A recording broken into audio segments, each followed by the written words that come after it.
Mama, if you're listening, we need you to come home. We miss you.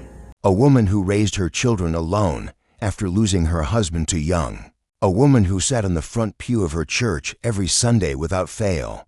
A woman who cooked Sunday dinners, watched her grandchildren grow, and still believed, deep in her bones, that people were fundamentally good.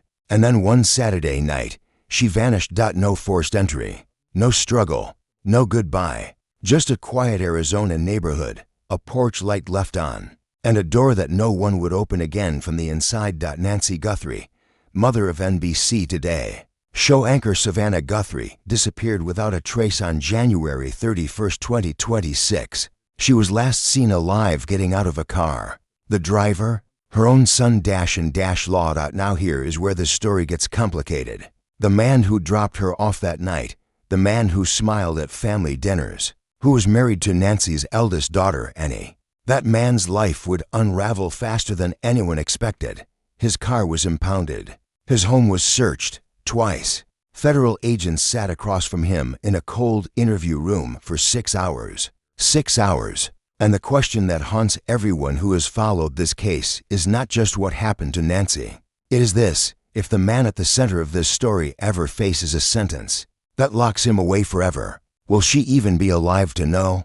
To understand this story, you truly have to understand who Nancy Guthrie actually was, not the headline, not the case file, not the missing person flyer taped to a telephone pole in Tucson. You have to understand the woman herself. Nancy was born into a generation that didn't ask for much. She raised her 3 children, Annie, Cameron, and Savannah, largely on her own after the death of her husband Charles, who passed when the children were still young. She never remarried. She never stopped showing up. She was the kind of mother who remembered every birthday, every school play, every heartbreak her children carried, even the ones they never said out loud. She lived in Tucson, Arizona, a quiet, sun-washed city where the desert stretches out in every direction like it has something to say, and all the time in the world to say it. Her home was modest. Her life was full. At 84, she was still sharp, still warm, still the gravitational center of her family's entire world. Her youngest daughter, Savannah, had grown into one of the most recognizable faces on American television, a co-anchor of the Today Show, a journalist trusted by millions every morning. But to Nancy, Savannah was still just her daughter, still the girl who needed her mother. And then there was Annie, the eldest daughter, who lived just a few miles away from Nancy with her husband, Tommaso Cioni. Tommaso was an Italian-born musician, charming by most accounts, part of a local band, known in the neighborhood, someone you would invite to dinner without a second thought. He and Annie had built a life together, and that life was woven deeply into the fabric of Nancy's daily existence. He drove her places. He sat at her table. He was, in every visible way, family. On the evening of January 31, 2026, Nancy took an Uber to Annie and Tommaso's home for dinner. By most accounts, it was a completely normal evening. Nothing about it should have been memorable in the terrible way it would become. They ate together. They talked.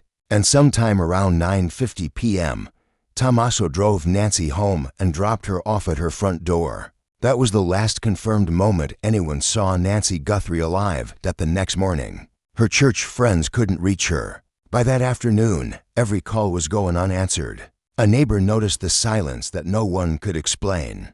And when her family was finally alerted, when Savannah Guthrie, mid-broadcast, mid-career, mid-life, learned that her 84-year-old mother had simply disappeared overnight, the world stopped turning for everyone who loved her. Police were called.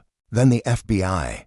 Then the entire nation watched. A $1 million reward was announced. Anonymous donors added more. Volunteers spread across the desert in search grids. The sheriff held press conferences. True crime communities lit up overnight with theories, accusations, maps, and obsessions. But through all of it, through all the noise, the heat, and the desperation, one name kept surfacing. The man who dropped her off that night. Tommaso Cioni. Think about that drive for a moment. Really think about it. A quiet Tucson street.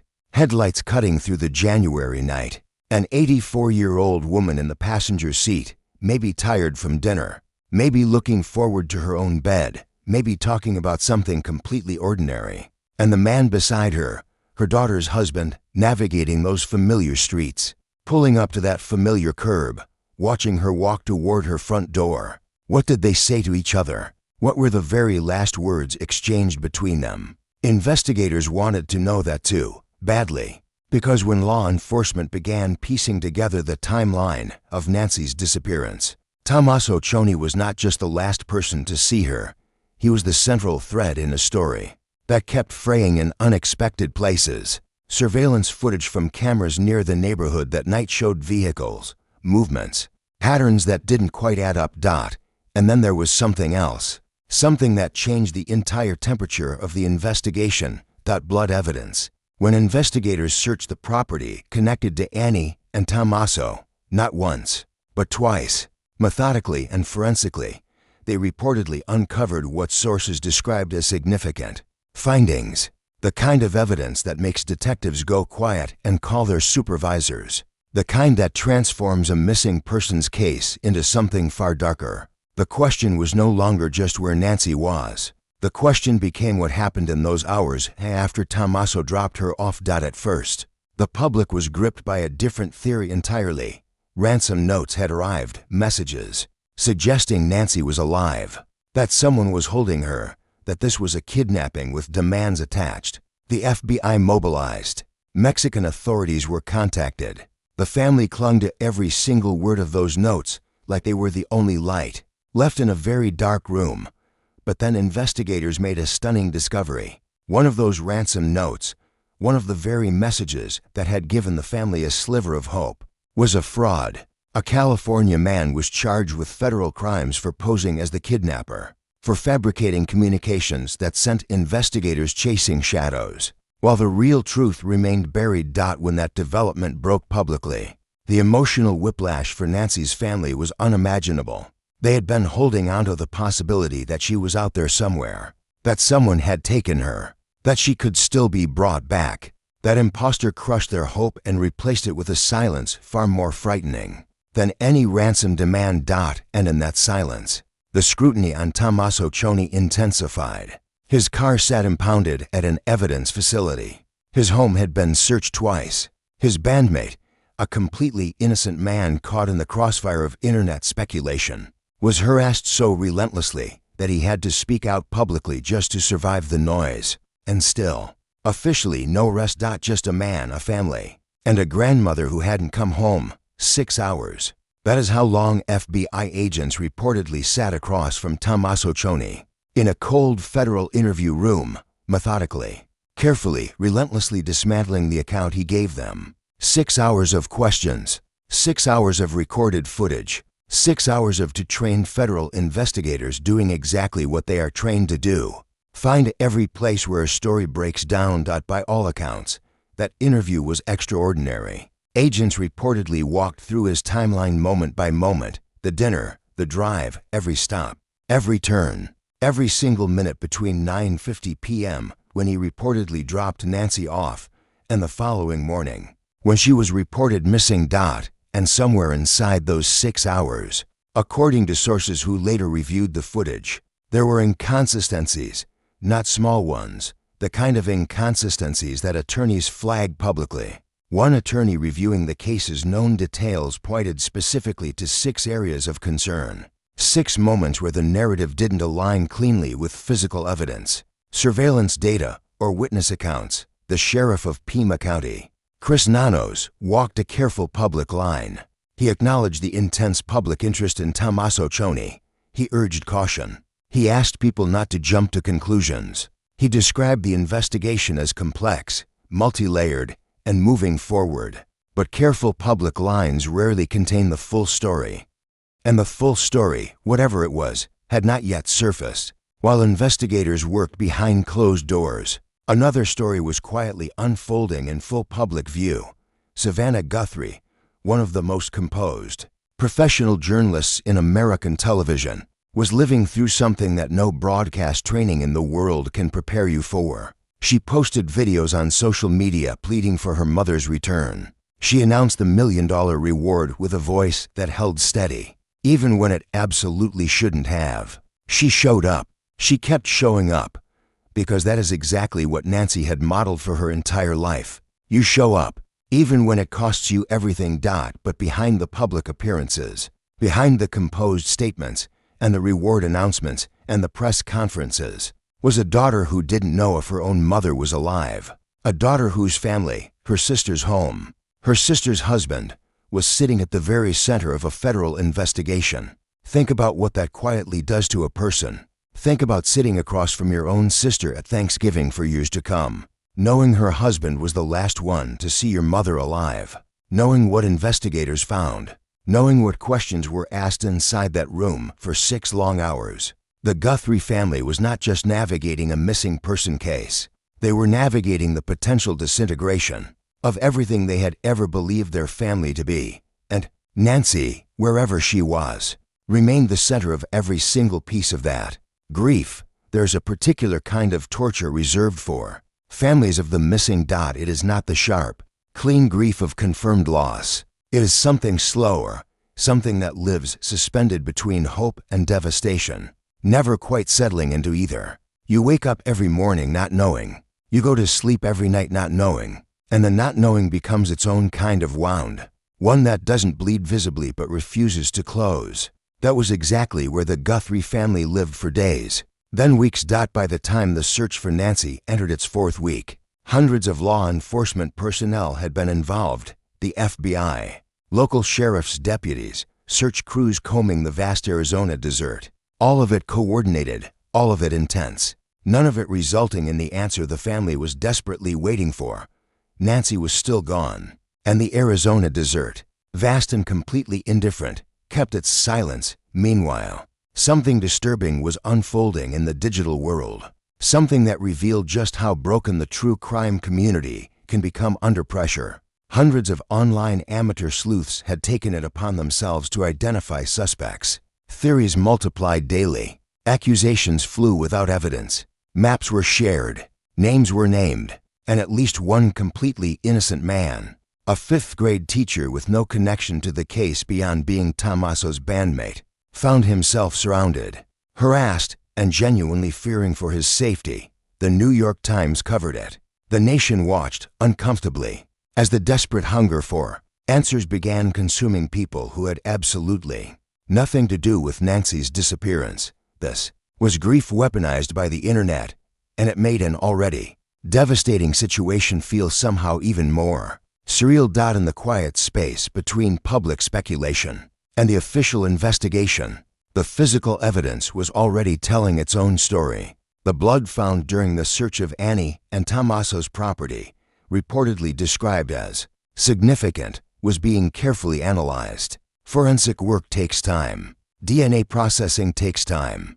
Building a case strong enough to survive a courtroom takes time. And law enforcement, to their credit, refused to move until they were absolutely ready to move correctly. There were also questions about Tommaso's travel, questions about phone records, questions about statements that shifted in small but deeply meaningful ways between one telling and the next. Attorneys publicly following the case noted that these inconsistencies, taken together, painted the portrait of someone whose account of that night simply could not be accepted at face value. The sheriff's decision to conduct a second search of the property was particularly telling. You don't search a property twice, bringing in fresh teams, fresh equipment, fresh eyes, unless the first search already told you there was something more to find. And yet, through all of this, the evidence, the FBI interview, the inconsistencies, the impounded car, the 2 searches, Nancy had still not been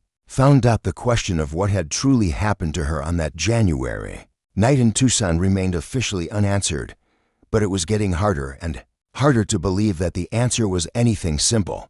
The phrase life sentence carries a particular weight. It is the weight of permanence, of a door closing and never opening again, of a man walking into a courtroom, sitting down, and hearing words that restructure every remaining day of his existence into something defined entirely by confinement.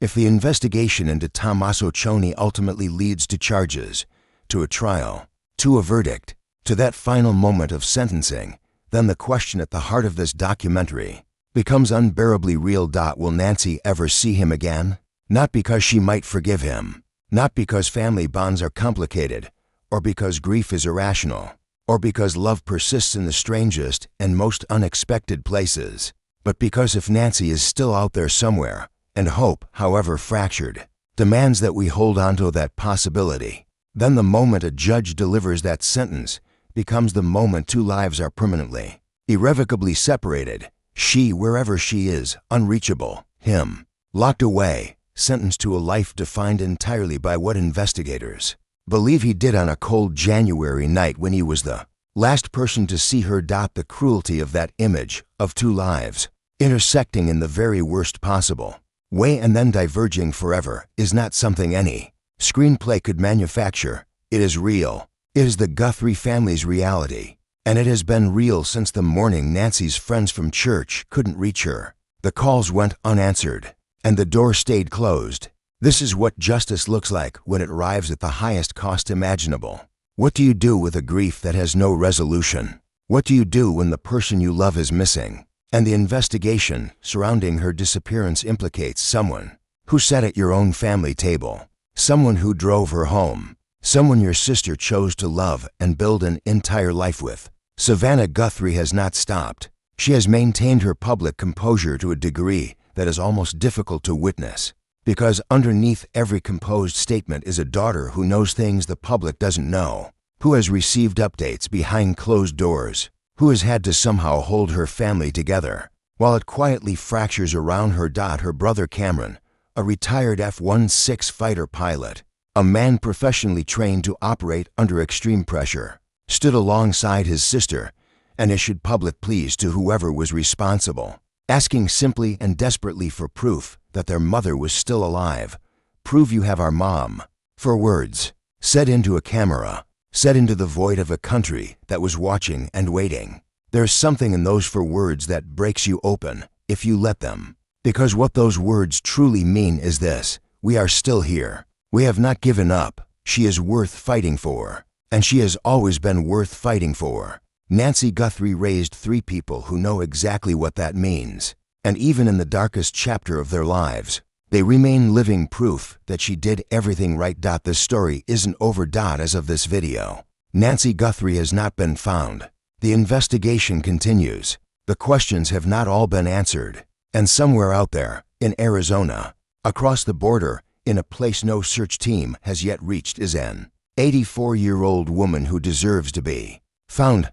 But what this case has already done, what it has already cracked open inside the public conversation, is remind us that the most dangerous moments in a person's life are often the quietest ones, not the dramatic ones, not the ones that announce themselves loudly, the ones that look, from the outside, like an ordinary Saturday night, a dinner, a drive home, a door closing. If this story moved you, if you found yourself holding your breath at any point during this documentary, please share it. Not for clicks, not for the algorithm, for Nancy, because the more people who know her story, the greater the chance that someone, somewhere, knows something that changes everything. Like the video. Subscribe if you want to follow this story as it continues to develop.